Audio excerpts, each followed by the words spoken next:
So here in tomatoes, you know, we have certain attributes we're interested in: color, firmness, the composition. Again, sugars, the acids here, we're interested in that combination to give us good taste, and aroma volatiles that make it taste like a tomato. And also there's differences there in ripening physiology. Here's a chart, I won't belabor, but just a few differences on simple composition. This is soluble solids and titratable acidity of some tomatoes bought at retail, and just to show some of the variations. And of course, we appreciate those grape tomatoes or those cherry tomatoes for their high flavor punch, right? For, you know, you have lots of sugars, you have lots of acids relative to other tomatoes. And you can see that some of the, like the Roma tomatoes, very low acidity. The round tomatoes tend to be lower soluble solids.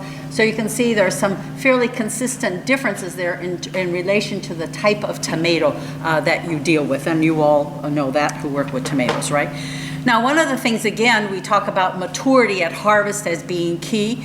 Tomatoes have only a very small amount of starch, so basically we think about them as the amount of sugars we have at harvest is really what we're going to have again. And here's one example in grapes. This becomes more and more important the smaller the tomato. So grape is an example, sort of on one extreme. The round tomatoes would be a little bit different, where we can have a more similar sugar content over a broader range of maturities. But on these very small tomatoes, we notice we harvest them at 3 stages. One is stage 3, so you have some color.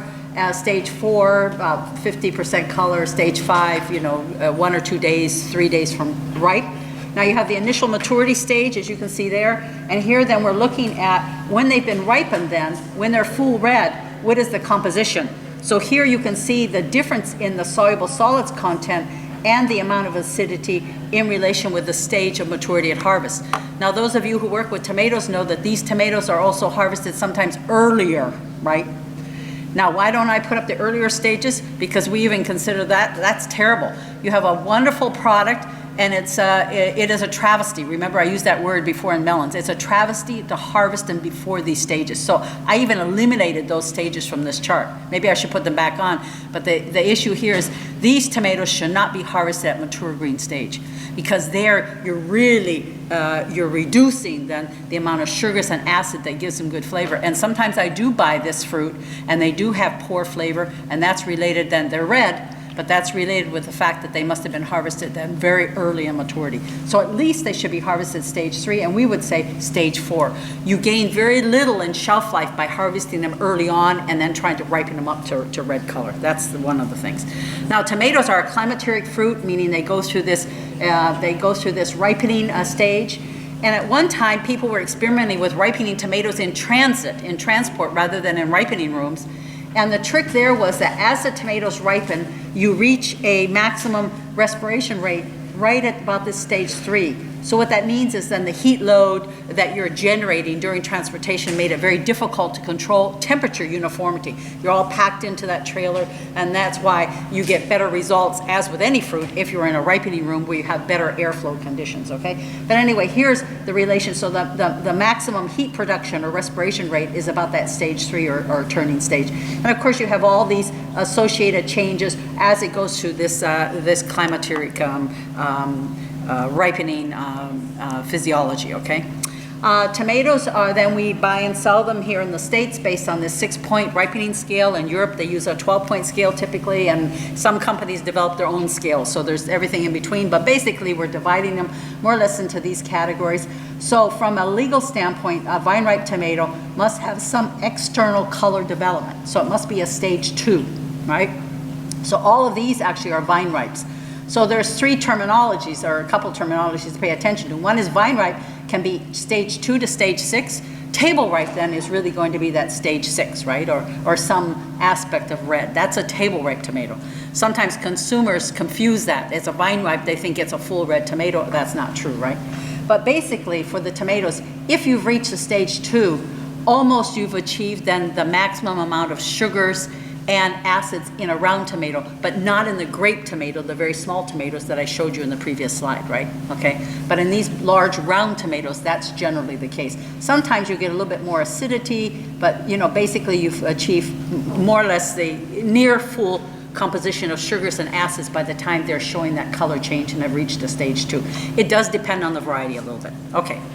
So we have that, whoops, and all right, so in there. So mature green then, if you look at this, the mature greens are the only ones that could benefit from ethylene management, and the other is a temperature management story, right? There's no reason to give these fruit that already are showing external color change ethylene. These fruit ripen from inside to outside, so that means already when they show the external color change, they're already generating lots of their own ethylene. So the best way to manage them, the ripening process, is with the temperature management, okay? All right? And even, the truth is, even these mature green tomatoes, if it's a high mature green stage, meaning near the breaker, a day or two from breaker, they also are generating their own ethylene, and we really don't need the ethylene. We use the ethylene for the same reasons was discussed previously, and that has to do with uniformity and just shortening a little bit that ripening period, okay? All right, so one of the problems we say that this should never be a problem, and that's checkerboarding, because now most of our retail tomatoes are based on ripening mutants, okay, versus, you know, when I first started, a lot of it was field grown and round tomatoes, bush tomatoes and things, and so we have had a major shift in varieties. So one of the important things here is that we're in a greenhouse operation and they're packing tomatoes. Now somebody might think, well, that looks okay, but it's not, because right here, see the ones in circles? Those tomatoes have not yet reached clearly a breaker stage. So here's where we make very serious mistakes by not training the packing personnel to reject or remove fruit that have not clearly shown that external red color. So that fruit, sometimes they'll say it has a star, you know, it's almost turning, it's almost at the breaker stage. But with the ripening varieties, it's very important that it clearly has external red color, because here we can make a mistake, meaning it looks like it's almost there, but it's not. And then a few days down the road, we have this type of problem, checkerboarding, which requires expensive repacking, right? So there's no reason for that. It's just a matter that at the greenhouse level, at the packing level, that we ensure that they do have external color. These fruits here are a little bit more advanced, but after a few days, these will all be, they will all be very uniform, right? Because they're already actively in the ripening process. But the problem children here are going to be, those problem fruit are going to be those that have not clearly shown external ripening. And for some of the varieties now for retail, it's even better to make sure that they clearly have more color, maybe 30 to 40% color, in order to get a final good color outturn. A breaker stage tomato may not ripen as well because we're dealing with ripening mutants that are down-regulated in their ripening ability, okay? And then we have another checkerboard problem, and that's related with these tomatoes on the vine. You know, it's interesting, we don't eat the vines, so how this has become so popular, I don't know, but there's lots of technical issues with producing this fruit. One is the fruit then are produced, the king fruit are from flowers that come out first, so you have a gradation here in maturity and ripeness stages, correct? Okay, so sometimes this last fruit, they'll put it in a box and it has yet to show color. That's going to be a problem. It's just like this problem over here. It may reach then a retail, a distribution center, and still not show color. So sometimes we have to cut that fruit off, right? And again, varietal development in terms of the uniformity of that flowering in the raceme then helps to solve that issue. But it's still, you know, still can be a problem. Now going back to some of the around the field grown types, here are mature green stages. So mature green, this one is really immature, right, okay? But we have these different stages that we can clearly delineate based on characteristics, including their ethylene production, right, okay? So what we would say is that if you're dealing with this type of tomato, you want to have some good internal locular tissue development. Why is that? Because that's where a lot of the sugars and the acids are in that locular or jelly tissue, okay? And so if you have little development there, that means that here, these are going to be very poorly flavored. These are the famous cardboard tomatoes you may have heard of, okay? That's those. They don't have that internal structure and composition that has then the sugars and the acids. So these mature green 3 fruit themselves will ripen, but again, if we have a range of fruits, say over here, we give them ethylene and we tend to uniformize their ripening as Jeff Breck was talking about. And then here is a breaker stage. So here, it's hard to see in this lighting condition, but that just barely has a little bit of external red color. But internally, you have quite a bit of color. And you see, even in this more advanced mature green stage, you also have some internal color, okay? So it's a whole progression there, okay? The point being, if you're dealing with that tomato, you have to have good internal locular tissue or jelly development, okay? Now, these are the conditions. You've already heard these. I'm just going to throw this up here quickly. And again here, ethylene 10 to 100. Experimentally in the lab, we get maximum ripening rate using 10 parts per million, but just for practical reasons, in the ripening rooms, we need a little more ethylene, but certainly no more than 100, more down in the 50 ppm range now to prevent some of the contamination. We have a range of ripening temperatures, 15 to 25, and we'll deal with that, some of the differences there in the ripening. Best temperature really is 20 degrees Celsius, okay? So that's the one we would recommend. And the duration here, in terms of how much ethylene exposure, will depend on the stage of maturity that you have. If they're on the lower maturity end, it's going to take more days for the fruit to show external color than if they're mature green 3 or mature green 4. Those will turn in a day or two, right? Okay, and ventilation, and here I put also about the CO2, and actually that should probably also say 1%, okay? Yeah. So here we have mature green tomatoes. These have been packed, harvested and packed as mature greens, put in a ripening room, and that would be a fairly good result. Then you can see that all of the fruit, basically all these fruits have some external red color, still some variability in the actual stage, but after a few days they will all reach a full red color by the time they would reach retail. That's a good result.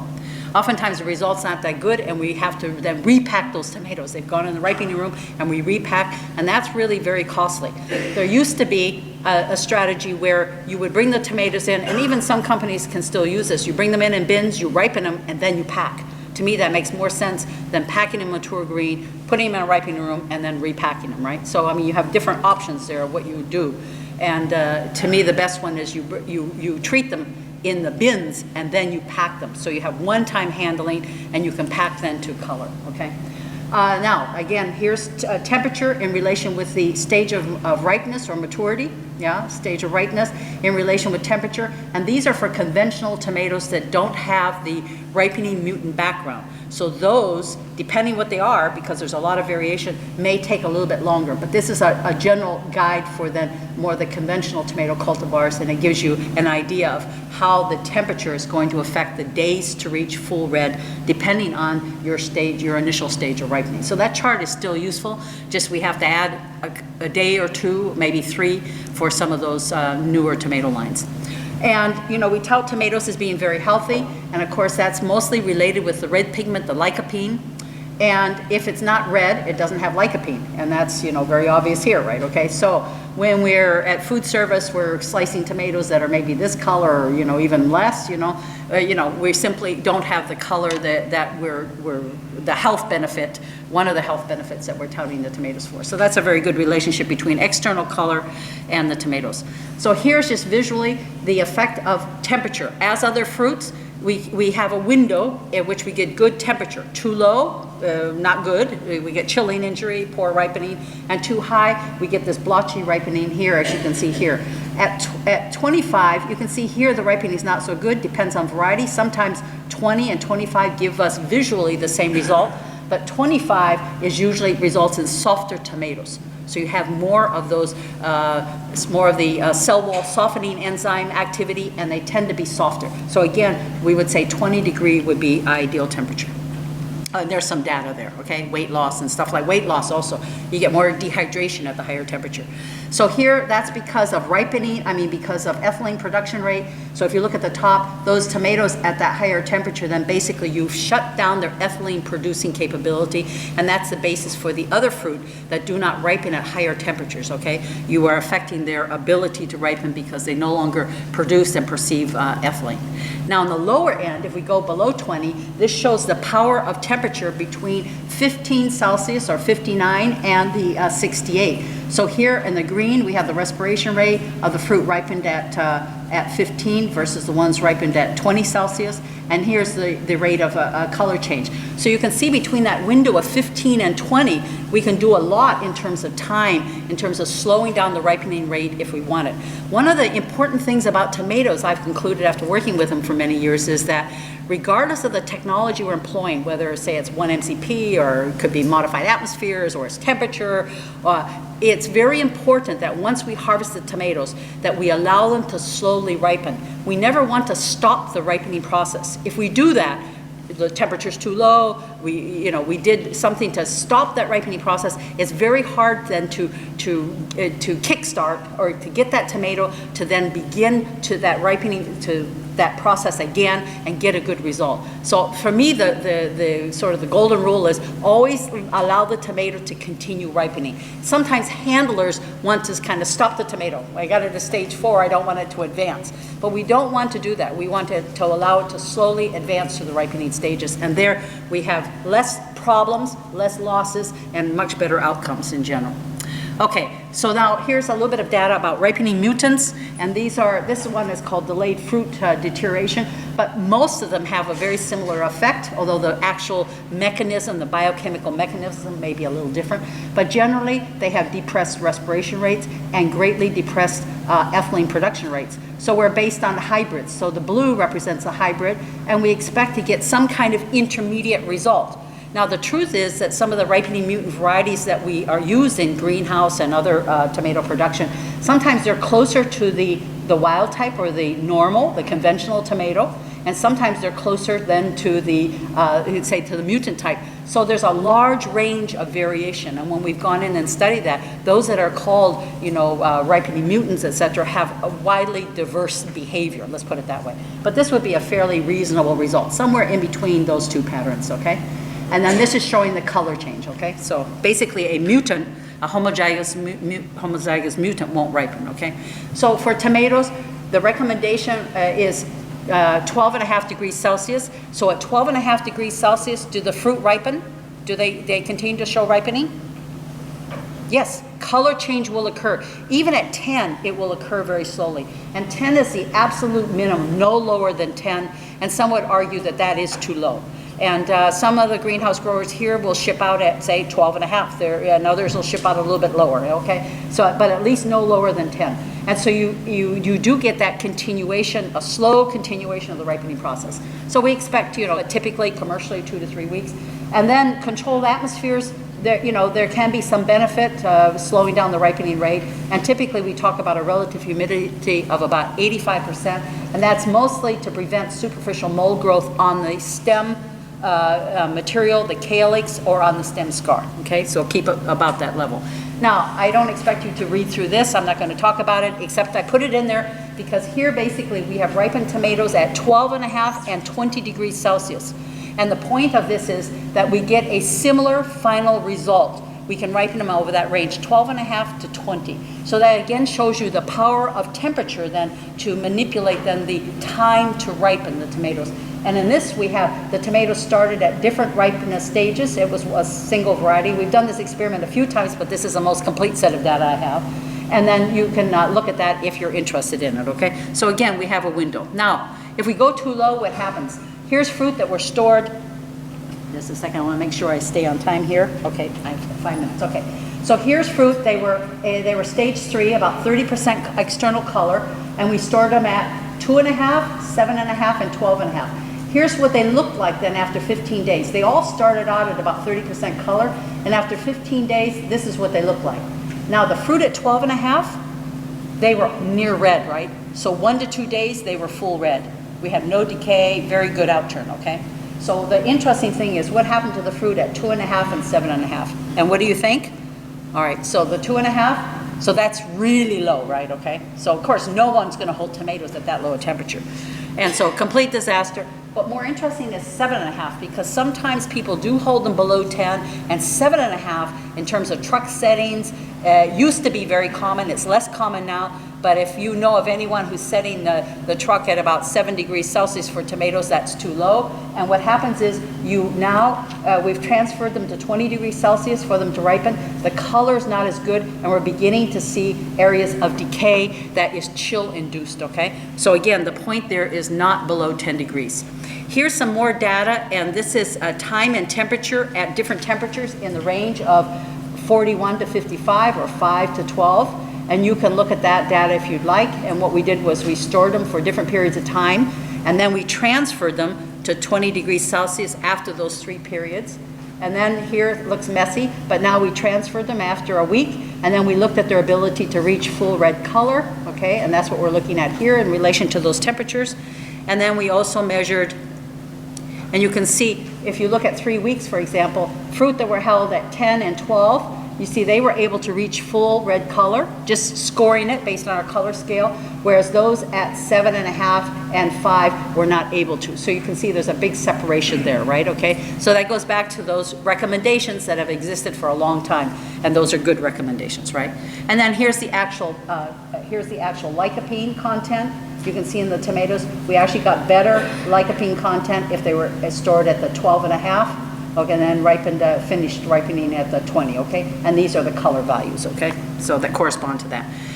This is another related test. Again, here we're looking at they were stored for 1 week or 2 weeks, and then here we're looking at the final amount of lycopene that they were able to get. So again, temperatures that are below 12.5, in this case, this was another greenhouse variety, and even at 10 degrees, we were not able to get that full red color. So that goes back to that guideline. So 12.5 for many of the ripening mutants that are produced in greenhouses, that really is a better temperature than 10 degrees Celsius, okay? Whereas our field-grown tomatoes, usually we can say down to 10 degrees Celsius. Now, a couple points about 1-MCP. This is just a sort of a summary slide. If temperature can't be managed, that's where a treatment with this 1-MCP to block the ethylene effect could be useful. So this slide shows in the upper left, we have a control, then we have 300 part per billion 1-MCP treatment and 600 part per billion. So these fruit were stored for 14 days and they started off at stage 2, okay? All right, and so that was how we treated them. And then we had, from the same lot, we had a fruit that were stored at 12.5, 15 Celsius, and 20 Celsius. So from that study and from others, generally, the effect of a 1-MCP treatment at 300 part per billion is similar to storing the tomatoes at 12.5. So these fruit up here are at 20 degrees Celsius, right? So that kind of puts into perspective what the 1-MCP treatment can do for us in relation with tomatoes. But mostly in our handling system, we have the ability to control or manipulate really the temperature, okay? But in situations where you couldn't, it is true that the 1-MCP would effectively slow the ripening rate of the tomatoes, okay? All right, so mostly we've looked at 1-MCP, and the big question is, where does it add value to the tomato category? So I know that commercially there has been some use of 1-MCP on tomatoes. Some of the tomatoes exported out of Mexico to the US have received 1-MCP treatment, but I still think it's a relatively small amount of tomatoes that are treated with 1-MCP. Why? Because we have the genetics already that allow a slower ripening, and with any kind of reasonable temperature management, therefore we control the ripening rate. Okay, so aroma volatiles, there are some differences in terms of temperature management and aroma volatiles, and there's a summary slide there from some work done by a USDA researcher, Liz Baldwin.